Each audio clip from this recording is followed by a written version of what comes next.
आज हम लोग क्लास 12th की फिजिक्स से स्टार्ट करने वाले हैं।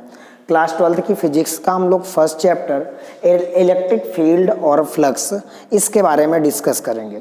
देखिए, इलेक्ट्रिक फील्ड हो या इलेक्ट्रिक फ्लक्स, कहीं ना कहीं हमारी जो 12th की बुक है, फर्स्ट बुक कहें तो वो पूरी की पूरी कहीं ना कहीं चार्ज पे बेस्ड है।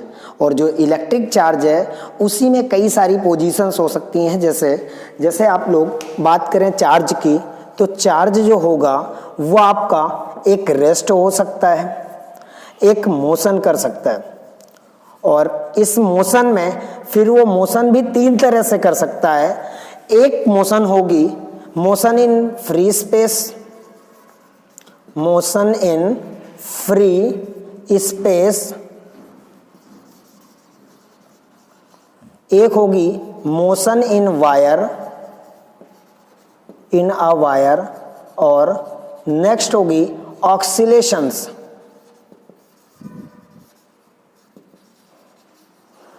जो हमारा चार्ज है, ध्यान दीजिए, वो कितने टाइप का रह सकता है। एक तो रेस्ट में रह सकता है, दूसरी सिचुएशन होगी मोशन की, जिसमें से मोशन वो तीन टाइप से करेगा। फ्री स्पेस में मूव कर सकता है, जैसे ऐसे ही एयर में, और दूसरी सिचुएशन है वायर में मूव करे, यानी एक मतलब किसी भी वायर के अलोंग, जैसे कोई कंडक्टर है उसमें चार्ज होता है, उसमें पोटेंशियल अगर अप्लाइड कर देते हैं तो चार्ज मूव करना स्टार्ट करता है। तो यहाँ पे वो केस बनेगा मोशन इन अ वायर। और थर्ड नंबर होगा ऑक्सीलेशन का। तीनों चीजें डिस्कस करते हैं। जो हमारी स्टार्टिंग के दो चैप्टर्स होंगे वो आपके रेस्ट पे होंगे। आप जानते हैं रेस्ट को आप लोग साइंटिफिक भाषा में स्टैटिक पोजीशन भी कहते हैं। तो बेटा, इसको जो आपकी फर्स्ट यूनिट है वो है, उसका नाम है इलेक्ट्रोस्टैटिक्स। दैट्स मीन उसमें जो हमारा इलेक्ट्रिक चार्ज होगा उसमें हम केवल और केवल रेस्ट पोजीशन की बात करेंगे। और कोई भी चार्ज जो कि रेस्ट पोजीशन में है, अगर कोई भी चार्ज रेस्ट यानी स्टैटिक पोजीशन में है, तो उसके सराउंडिंग केवल और केवल बेटा इलेक्ट्रिक फील्ड जनरेट होती है। अगर कोई भी चार्ज फ्री स्पेस में मूव कर रहा है तो बेटा उसके चारों तरफ केवल और केवल मैग्नेटिक फील्ड इंड्यूस होगी। और अगर कोई चार्ज अगर वायर में मूव कर रहा है तो उसमें इलेक्ट्रिक और मैग्नेटिक बोथ फील्ड्स जनरेट होती हैं। और अगर कोई चार्ज ऑक्सीलेशन कर रहा है तो उसमें इलेक्ट्रिक और मैग्नेटिक फील्ड्स परपेंडिकुलर ऑक्सीलेट करती हैं, जिनकी वजह से हमारे इलेक्ट्रोमैग्नेटिक वेव जनरेट होती है। तो हम लोगों को यहाँ पे इलेक्ट्रिक फील्ड के बारे में पढ़ना होगा जब वो रेस्ट में होगा। जब वो फ्री स्पेस में मूव करेगा तो हमें मैग्नेटिज्म के बारे में पढ़ना होगा। जब वो किसी वायर में मूव करेगा तो हमें एसी और डीसी के बारे में पढ़ना होगा। और जब चार्ज ऑक्सीलेट करेगा तो हमें इलेक्ट्रोमैग्नेटिक वेव के बारे में पढ़ना होगा। और यही पूरा करके हमारी फर्स्ट बुक कहीं ना कहीं खत्म हो जाती है। आज हम लोग स्टार्ट करने जा रहे हैं electric field and flux. That's mean हम लोग यूनिट स्टार्ट करने जा रहे हैं इलेक्ट्रोस्टैटिक्स। तो इलेक्ट्रोस्टैटिक्स पढ़ने के पहले हमें यह देखना होगा कि हमारा जो चार्ज है, चार्ज क्या होता है। हमें बेसिक जानकारी चार्ज की लेनी है और फिर हम लोग चैप्टर में चलते हैं। हालांकि चैप्टर में ही आता है चार्ज, इसको आप पूरा लिखें इलेक्ट्रिक चार्ज। जो इलेक्ट्रिक चार्ज होता है ये समझिए क्या होता है। आपने नॉर्मली ये पढ़ा होगा कि इलेक्ट्रॉन्स के ट्रांसफर की वजह से किसी भी बॉडी में अट्रैक्शन या रिपल्सन की प्रॉपर्टी जनरेट हो जाने की जो फिनोमिना होता है, आप उसे ही चार्ज कहते हैं। द फिनोमिना ऑफ अट्रैक्शन और repulsion due to transfer of electrons is defined as electric charge. लेकिन अगर आपको प्रैक्टिकली कोई लैब में कह दे कि आप लैब में आपको दो ऑब्जेक्ट्स दे दी गई हैं, जैसे मैंने ये बताया कि ये दो मार्कर्स हैं आपके और ये एक दूसरे को अट्रैक्ट कर रहे हैं या रिपल कर रहे हैं, तो आप कैसे क्लियर करेंगे कि ये चार्ज है या नहीं।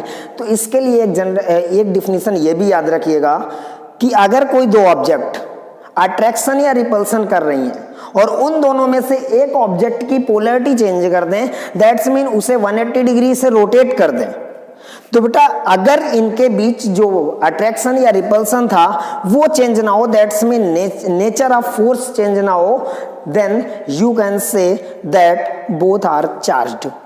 If nature change then this will be magnetic not electric. मतलब अगर इन्हें रोटेट कर देने पे 180 डिग्री रोटेट कर देने पे ये दोनों का नेचर चेंज हो जाता है, मतलब अट्रैक्शन था तो रिपल्सन में पहुंच जाता है और रिपल्सन था तो अट्रैक्शन में कन्वर्ट हो जाता है, then this object will be magnetic not electric. Clear? तो ये हमारी इलेक्ट्रिक चार्ज की डिफिनीशन हो गई। इलेक्ट्रिक चार्ज को एक बार फिर से समझ लीजिए। इलेक्ट्रिक चार्ज को हम ऐसे बोलते हैं, the property of object by which two object attract or repel each other and at rotating any one object the property of attraction और रिपल्सन या the property of force does not change, that is called electric charge. या इसको आप simple language में ये भी कह सकते हैं कि द प्रॉपर्टी ऑफ अट्रैक्शन और repulsion between two objects due to transfer of electron is defined as electric charge. ये आप लोग छोटी क्लासेस में पढ़ चुके होंगे कि जो चार्ज होता है वो आपका दो टाइप का होता है, एक पॉजिटिव नेचर और बेटा एक नेगेटिव नेचर का। अगर दोनों कोई भी चार्ज है, अभी आपको मैंने बताया कि दो ऑब्जेक्ट अट्रैक्ट या रिपल करते हैं, कोई भी दो ऑब्जेक्ट हैं अगर वो सेम टाइप चार्ज हैं, मतलब दोनों ऑब्जेक्ट पे प्लस और प्लस चार्ज हैं, तो आपको ये बात पता है ये दोनों बेटा क्या करेंगे, इनके बीच में रिपल्सन फोर्स अप्लाई होगा। और अगर कोई दोनों ऑब्जेक्ट नेगेटिव और नेगेटिव भी हैं तो इनके बीच में क्या होगा बेटा, रिपल्सन फोर्स ही होगा।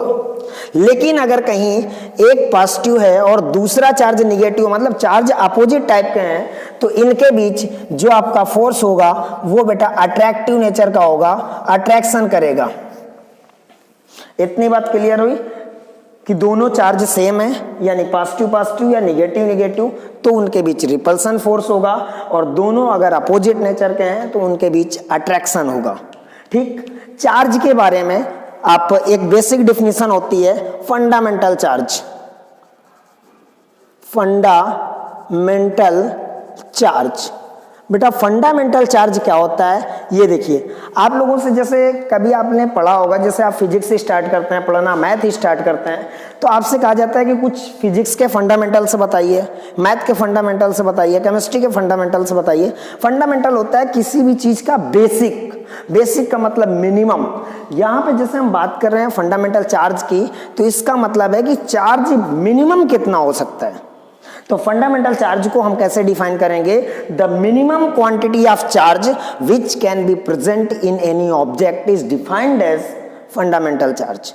मतलब कि जो फंडामेंटल चार्ज है उससे कम चार्ज यूनिवर्स पे पॉसिबल ही नहीं है। जो भी चार्ज मिनिमम हो सकता है वो आपका फंडामेंटल चार्ज कहा जाता है, और इसे हम लोग रिप्रेजेंट करते हैं स्मॉल ई से, और इसकी वैल्यू होती है 1.6 × 10⁻⁻19 coulomb, that is on electron. मतलब कि इलेक्ट्रॉन पे जो चार्ज होता है वही आपका फंडामेंटल चार्ज है। दैट्स मीन इससे कम चार्ज पॉसिबल नहीं है। हालांकि आपने केमिस्ट्री में पढ़ा होगा मॉडर्न थ्योरी के अकॉर्डिंग कि इलेक्ट्रॉन, प्रोटॉन और न्यूट्रॉन जो होते हैं फंडामेंटल पार्टिकल्स नहीं है, ये ब्रेक किए जा सकते हैं। लेकिन बेटा होता क्या है कि जब हम इलेक्ट्रॉन को ब्रेक करते हैं तो इसका पार्टिकल नेचर जो होता है वो वेव नेचर में कन्वर्ट हो जाता है, और हमें न्यूट्रिनो और anti neutrino two waves obtain होती हैं। और चूंकि वेव्स जो होती हैं वो चार्ज कैरी नहीं करती हैं, hence we can say that the minimum quantity of charge is that of an electron। ये फंडामेंटल चार्ज की डिफिनीशन हो गई। इसके बाद हम बात करेंगे क्वांटाइजेशन ऑफ चार्ज।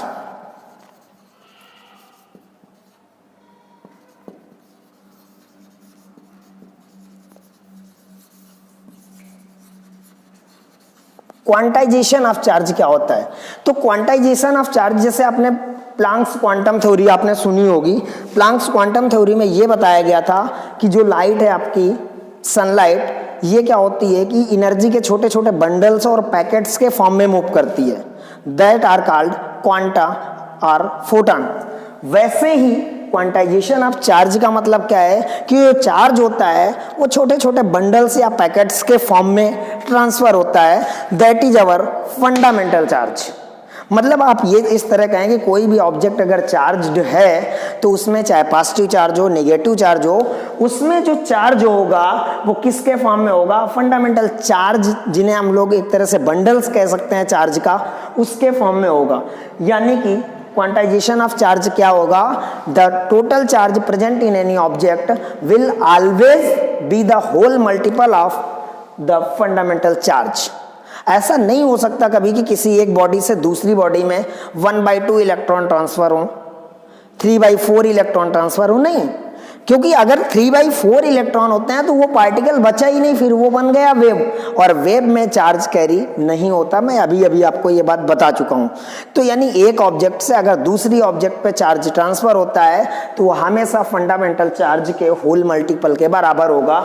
और यहीं से बेटा आपका फार्मूला जो निकल के आता है Q equals n e, where n की वैल्यू क्या हो सकती है 1 2 3 डॉट डॉट डॉट इन्फिनिटी तक हो सकती है, but n does not equals 1/2 3/4 ETC।